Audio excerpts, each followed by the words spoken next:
இன்றைய புனிதர் ஆகஸ்ட் 24. புனித பர்த்தலமேயு. மறைசாட்சி.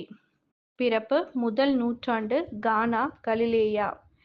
இறப்பு முதல் நூற்றாண்டு சிரியா. பாதுகாவல் கொடிய நோய்களை தீர்க்க. இவர் ஆண்டவரால் அழைக்கப்பட்டவர்.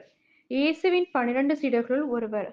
ஆண்டவராகிய இயேசு கிறிஸ்து இறந்து உயிர்த்து விண்ணேற்றம் பெற்ற பின்பு இந்தியாவிற்கு சென்று மறைப்பணி செய்தார் என்றும் சொல்லப்படுகின்றது. இவர் பிலிப்பு என்ற சீடரின் நண்பர்.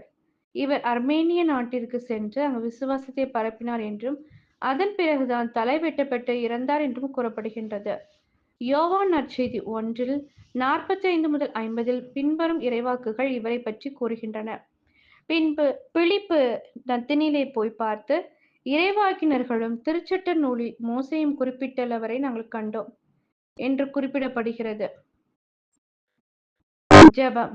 இரக்கமே உருவான தெய்வமே, உமது விசுவாசத்தை பரப்பி அதன் பலனாக தன் உயிரை ஈந்த அப்போஸ்தலர் பர்த்தலமேயு வழியில் சென்று விசுவாசம் இவ்வுலகில் நிலைக்க உழைப்பதற்கு நல்ல மனதை எமக்கு தந்தருள வேண்டுமென்று இறைவா உம்மை மன்றாடுகின்றோம்.